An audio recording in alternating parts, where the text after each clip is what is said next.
अस्सलामुअलैकुम वरहमतुल्लाहि वबरकातुहू। हज 2026 में जाने वाले हाजियों के लिए इंतजार है तीसरी किस्त का, वो कब तक आएगी इंशाल्लाह इस बारे में बात करेंगे। साथ ही साथ जो वेटिंग लिस्ट जल्द ही आने वाली है उसके बारे में भी इंशाल्लाह बात करेंगे।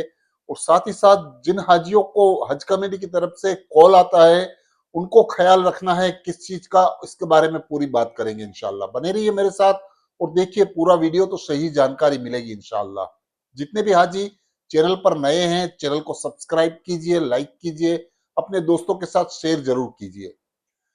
दोस्तों, हज 2026 में जाने वाले हाजी जितने भी हैं उनमें से वेटिंग लिस्ट वाले हाजी जो भी हैं उनको हज कमेटी की तरफ से अगर कोई कॉल आता है तो उनको वो कॉल का जवाब तुरंत ही देना है, क्योंकि हज कमेटी अभी कॉल करके पूछ रही है, बहुत सारे हाजी वेटिंग लिस्ट में हैं उनको, कि अगर उनके पास हज की तैयारी है और वो हज के लिए जाना चाहते हैं तो तुरंत ही हज कमेटी को वो बता सकते हैं। इसके लिए हज कमेटी ने काफी हाजियों को कॉल किया है, तो आपको भी ध्यान रखना है। अगर आप वेटिंग लिस्ट में हैं और आपको हज कमेटी की तरफ से कॉल आता है तो आपको उसका जवाब देना है, और आपको अगर जाना है तो यस या नो हज कमेटी को बताना होगा, क्योंकि हज कमेटी वेटिंग लिस्ट वालों में से सिलेक्ट कर रही है। अगर किसी को जाना है तो वो जा सकते हैं। इसके लिए आपको अगर हज कमेटी से कॉल आता है तो आप वो कॉल को अगर आप कैंसिल कर देंगे तो आपका नाम उसमें से वेटिंग लिस्ट में से हटा दिया जाता है। अगर आपने कॉल रिसीव नहीं किया तो हज कमेटी ऐसा समझेगी कि आपको हज के लिए नहीं जाना है, तो आपका नाम कैंसिल हो जाएगा। उसके लिए आपको हज कमेटी का कॉल आने से आपको पूरी डिटेल्स आपकी बतानी है कि किस तरह से वो हज कमेटी वाले जो सवाल करते हैं उसका जवाब देना है। और साथ ही साथ जो वेटिंग लिस्ट की जानकारी मिल रही है तो सातवीं वेटिंग लिस्ट बहुत जल्दी आ सकती है, क्योंकि हज कमेटी की तरफ से ऐसा बताया जा रहा है कि रमजान से पहले इंशाल्लाह सातवीं वेटिंग लिस्ट आ सकती है। तो जो भी हाजी वेटिंग लिस्ट में है उनको तैयारी रखनी है, अपनी वेटिंग में जितना भी नंबर है उनका, उनके लिए आपको तैयारी रखनी है। इंशाल्लाह बहुत ही जल्द सातवीं वेटिंग लिस्ट आ सकती है। और दूसरी चीज ये है कि हज कमेटी की तरफ से हाजियों को, जितने भी हाजी हज करने के लिए जा रहे हैं, सबको इंतजार है तीसरी किस्त का, कि तीसरी किस्त कब तक आएगी और कितनी होगी। इस बारे में भी हज कमेटी की तरफ से बहुत जल्द ऐलान होने वाला है, आपको इंतजार करना है। इंशाल्लाह ये तीसरी किस्त बहुत कम दिनों में आ सकती है। हो सकेगा तो मेरा मानना यह है कि रमजान से पहले भी आपकी ये तीसरी किस्त आ सकती है। इंशाल्लाह जैसे ही आपको ये तीसरी किस्त आती है आपको वो पैसा तुरंत ही भर देना है। बहुत सारे हाजी ये भी सवाल करते हैं कि तीसरी किस्त में कितना पैसा भरने का आएगा और क्या ये पैसा कम हो सकता है, क्योंकि हज में इस बार किचन की सुविधा नहीं मिलने वाली है। इस वजह से बहुत सारे हाजी सवाल करते हैं। तो देखिए इसके ऊपर भी हज कमेटी की तरफ से कुछ भी पूरी डिटेल्स के साथ बातचीत अभी कुछ नहीं हुई है, ना ही कोई ऐसी कोई बात नजर आती है कि हज कमेटी ऐसा कोई ऐलान जल्द ही करने वाली है। तो आपको इंतजार करना है, तीसरी किस्त जब तक नहीं आती तब तक आपको सिर्फ इंतजार करना है कि कितनी आ सकती है, क्या खर्चा कम हो सकता है।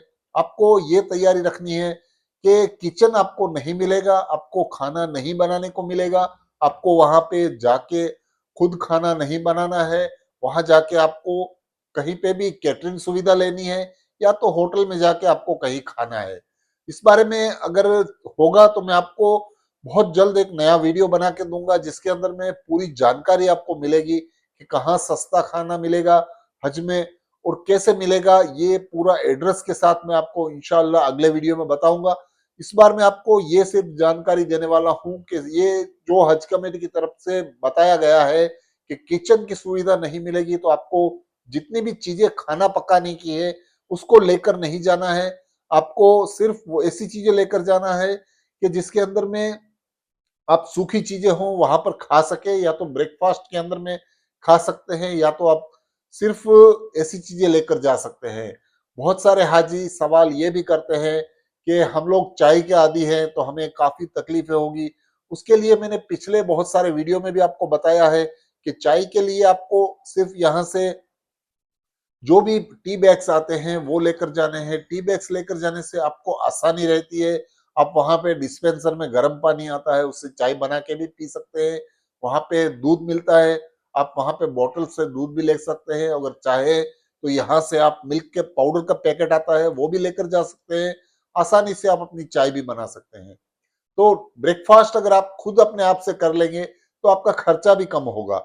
बहुत सारे हाजी इस चीज को लेकर परेशान हैं कि हमारा खर्चा बढ़ जाएगा, हमें बहुत ज्यादा खर्चा होगा अगर किचन की सुविधा नहीं मिलेगी तो उसके लिए भी आपके लिए मैं रास्ता निकालूंगा इंशाल्लाह। अगले वीडियो में आपको बताऊंगा कहाँ सस्ता खाना मिलेगा।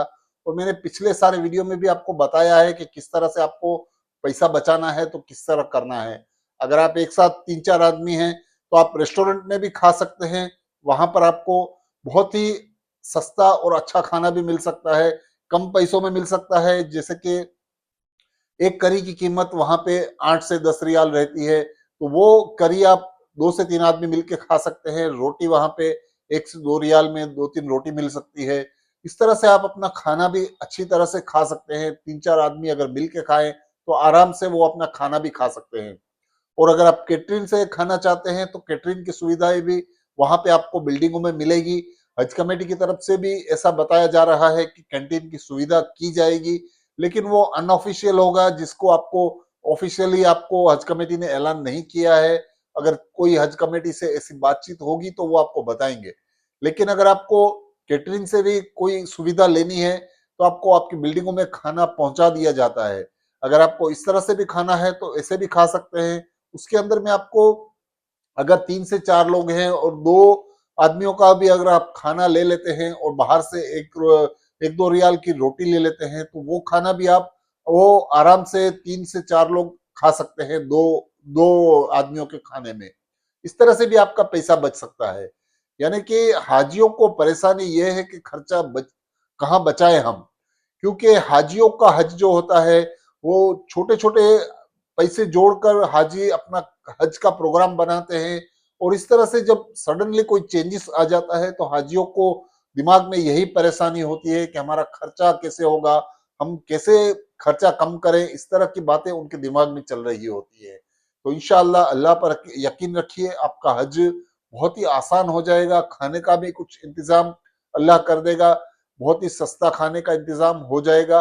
और साथ ही साथ आपको तीसरी किस्त में भी इंतजार है कि कम खर्चा आएगा तो आपका इंशाल्लाह हज में आसानी होगी।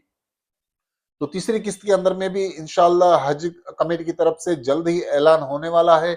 और साथ ही साथ आपको पैसों की तैयारी रखनी है, कुर्बानी का पैसा आपको तैयार रखना है। अगर आपने हज कमेटी से कुर्बानी की है तो आपको वो पैसा भी हज कमेटी को तुरंत ही भरना होगा। इंशाल्लाह ये सब चीजें आपको अगले हफ्ते तक आ सकती हैं, ऐसा बताया जा रहा है। यानी कि हज कमेटी की तरफ से आपको वेटिंग लिस्ट 7वीं जल्दी आ सकती है। हज कमेटी की तरफ से तीसरी किस्त भरने की जल्दी आ सकती है। उसके लिए आपको पूरी तरह तैयार रहना है। तो ये है पूरी जानकारी हज कमेटी की तरफ से आने वाले दिनों में क्या क्या अपडेट्स हैं। वीडियो अच्छा लगा है तो चैनल को सब्सक्राइब जरूर कीजिए, लाइक कीजिए, अपने दोस्त बिरादरों के साथ वीडियो को शेयर जरूर कीजिए। अल्लाह हाफिज।